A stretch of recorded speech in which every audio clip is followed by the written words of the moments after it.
اصلاح نفس سے متعلق بڑی مفید باتیں سامنے آئی ہیں۔ میں طلبا کو سامنے رکھ کر آسان سے آسان جو کام اس سلسلے میں ہو سکتا ہے، جو ہر شخص کر سکتا ہے، اس کی طرف متوجہ کرنا چاہتا ہوں۔ اللہ تعالیٰ سب سے پہلے مجھے توفیق عطا فرمائے اور آپ اللہ کو۔ عبادات میں سب سے زیادہ اہم نماز کا معاملہ ہے۔ نماز کی دونوں تاثیر ہے۔ ان الصلاۃ تنہی عن الفحشاء والمنکر، نماز بے حیائیوں سے اور منکرات سے روکتی ہے۔ جو شخص پورے اہتمام کے ساتھ سنت کے مطابق اقامت صلاۃ کی شرائط کو پورا کرتے ہوئے نماز ادا کرے گا، وقت مستحب پر جماعت کے ساتھ آداب کی رعایت کرتے ہوئے اہتمام سے نماز ادا کرے گا، تو بہت سی بری عادتیں، اخلاق جن کو آدمی چھوڑنا چاہتا ہے چھوڑ نہیں پاتا، نماز کی برکت سے انشاءاللہ وہ چھوٹ جائے گی۔ اور اس کی دلیل بھی حدیث ہے۔ فضائل نماز میں شیخ نبی رحمۃ اللہ علیہ نے روایت نقل کی ہے کہ کسی شخص نے عرض کیا کہ یا رسول اللہ، فلاں شخص نماز بھی پڑھتا ہے اور رات کو چوری بھی کرتا ہے، تو رسول اللہ صلی اللہ علیہ وسلم نے ارشاد فرمایا الا ان الصلاۃ تنہی، اس کی نماز اس کو چوری سے روک دے گی، چنانچہ اس کی عادت چھوٹ گئی۔ نماز کیسے چھوڑا دے گی؟ وہ ڈنڈا دے کے نہیں کھڑی ہوگی۔ جب نماز آدمی اہتمام سے پڑھے گا تو اس کے لیے تصور ہوگا کہ میں اللہ کے سامنے کھڑا ہوتا ہوں ہاتھ باندھ کر، اس سے کہتا ہوں ایاک نعبد و ایاک نستعین، اے اللہ ہم تیری عبادت کرتے ہیں، تجھ سے ہی مدد طلب کرتے ہیں، اس سے ہم درخواست کرتے کہ اهدنا الصراط المستقیم، ہمیں سیدھا راستہ دکھلا، اس سے ہم درخواست کرتے ہیں صراط الذین انعمت علیہم، جن بندوں پر تیرا انعام کا ان کا راستہ دکھلا۔ تو میں بھی خود کوشش کروں اور میں یہ کہتا ہوں غیر المغضوب علیہم ولا الضالین، جن لوگوں پر تیرا غضب ہوا جو گمراہ ہیں ان کے راستے سے میں بچا، تو میں بھی تو بچنے کی کوشش کروں۔ تو نماز کے مضمون کو، مفہوم کو سوچ کر توجہ کے ساتھ پڑھے گا، خود اندر سے آواز اٹھے گی گناہوں کو چھوڑنے کی۔ تو سب سے پہلی چیز تو یہ ہے کہ ہمیں نماز کو پورے اہتمام کے ساتھ پابندی سے جماعت سے ادا کرنا چاہیے۔ ناظم دارالاقامہ اور ناظم حلقہ کے جگانے کے انتظار میں نہ رہے، اندر سے طلب اٹھے، بغیر اس کے چین نہ ملے۔ مولوی ہو کر، طالب علم ہو کر اگر جماعت سے نماز نہیں پڑھیں گے تو کون پڑھے گا؟ یہاں سے جانے کے بعد آپ کو اس موضوعات میں لوگوں کو بیان کرنا ہے، تقریریں کرنی ہے، تو سب سے پہلے تو خود اپنے آپ کو نمونہ بنانا چاہیے۔ تو ایک دنیا میں نماز سچی پکی پڑھنے کا عادی بن جائے، صحیح ہے، کوئی محنت کا کام نہیں ہے، توجہ رہے گی، غفلت سے نکلیں گے، انشاءاللہ پابندی ہوگی۔ دوسرے نمبر پر قرآن پاک کی تلاوت، پوری توجہ کے ساتھ تلاوت کریں جتنی بھی ہو سکے، کیونکہ قرآن کی تاثیر یہ بیان کی گئی ہے، یہ دل کے زنگ کو دور کرتا ہے۔ رسول اللہ صلی اللہ علیہ وسلم نے ارشاد فرمایا کہ دل میں بھی زنگ لگ جاتا ہے جیسے لوہے پہ زنگ لگتا ہے پانی لگنے سے۔ صحابہ نے پوچھا یا رسول اللہ دل کا زنگ کیسے دور ہوگا؟ فرمایا کثرت ذکر الموت و تلاوت القرآن، موت کو زیادہ سے زیادہ یاد کرو، قرآن پاک کی تلاوت کرو۔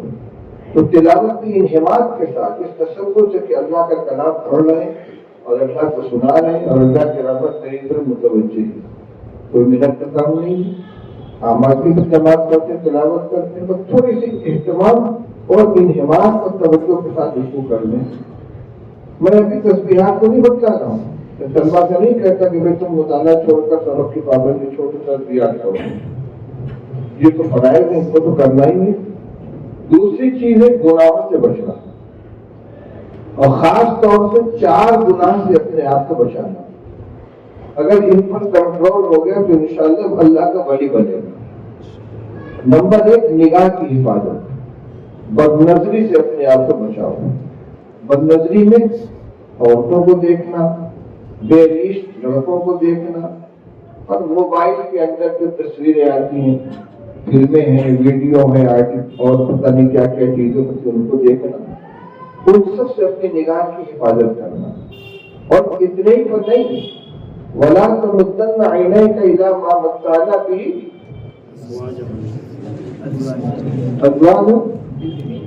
أَزْوَاجًا مِّنْهُمْ زَهْرَةَ الْحَيَاةِ الدُّنْيَا. اللہ تعالیٰ فرماتے ہیں کہ ہم نے دنیا داروں کو جو دنیا کی قسم قسم کی زیب و زینت عطا فرما رکھی ہے، تم ان کی طرف نگاہ اٹھا کر مت دیکھو. وَلَا تَمُدَّنَّ عَيْنَيْكَ، اپنی نگاہوں کو ان چیزوں کی طرف مت بڑھاؤ، ان کی طرف مت دیکھو جو ہم نے دنیا کے زیب و زینت ازواجن طرح طرح کی ان لوگوں کو دے رکھی ہے. تو سب کی نگاہ کو بچانا ہے. کسی کا اچھا لباس دیکھ کر ارے بڑا اچھا کپڑا پہنے ہوئے، کسی کی سواری دیکھ کر بڑی نئی گاڑی لیے ہوئے، کسی کی جوتا دیکھ کر بڑا بڑھیا جوتا پہنے ہوئے، اس سے بھی بچو. اس کا اثر پڑا ہے قلب پر پڑتا ہے. اور اثر یہ ہوتا ہے کہ اللہ نے جو نعمتیں عطا فرما رکھی ان کی طرف سے توجہ ہٹ جاتی ہے اور محرومی کی طرف ذہن جاتا ہے. لیکن ہزاروں نعمتوں سے ہم نفع اندوز ہو رہے ہیں، وہ نظروں سے اوجھل ہو جاتی ہے کہ اللہ نے ہمیں یہ انعام دیا ہے، اور جو نہیں اس کی طرف توجہ ہوتی ہے پھر دل میں کسر پیدا ہونے لگتی ہے. تو اس سے بھی نگاہ کو بچانا ہے. جس کو اللہ نے جس کے لیے جو چاہ مناسب سمجھا اس کو عطا فرمایا، ہمارے لیے جو مناسب سمجھا وہ ان کو عطا فرمایا. پھر ایک تو نگاہ کی حفاظت، دوسرے زبان کی حفاظت.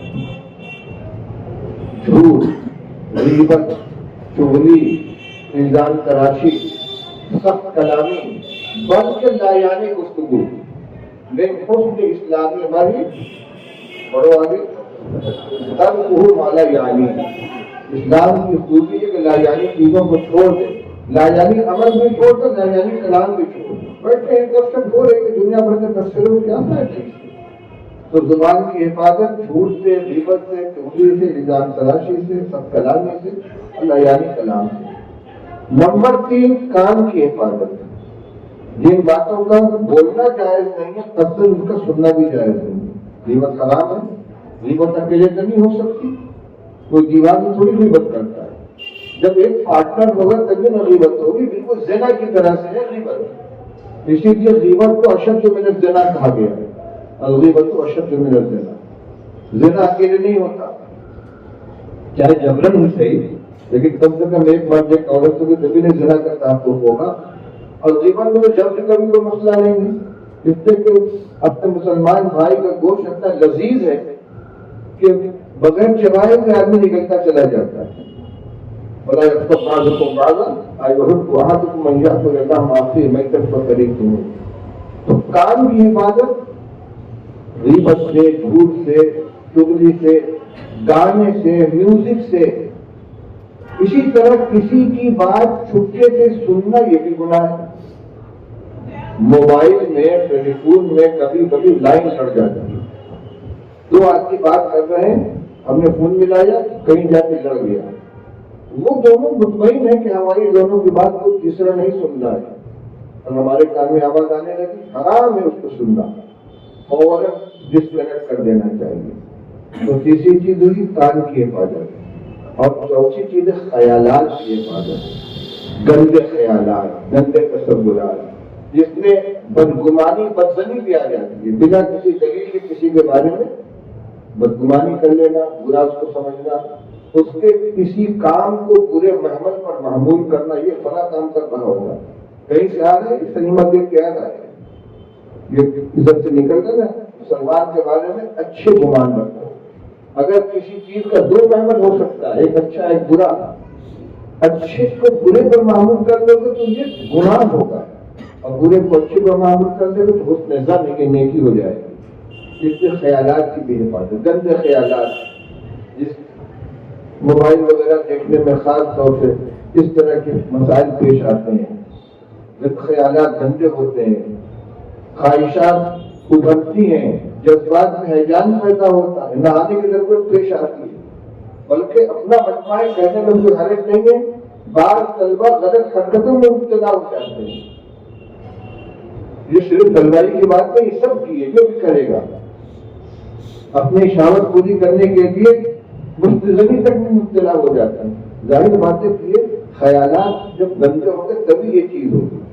تو میں نے صرف آپ کے سامنے 4 باتیں بیان کی ہیں: نگاہ کی حفاظت، زبان کی حفاظت، کان کی حفاظت اور خیالات کی حفاظت.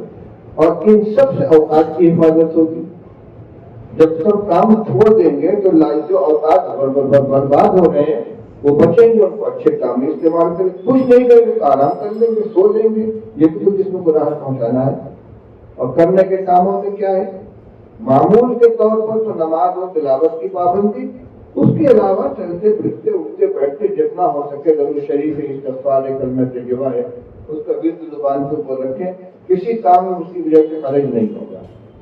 جی حضرت تھانوی رحمۃ اللہ علیہ کے بیان سے متاثر ہو کر میں عرض کر رہا ہوں کہ راستہ بہت آسان ہے. کرنے کے لیے آدمی تیار ہو جائے، کر کے دیکھیں.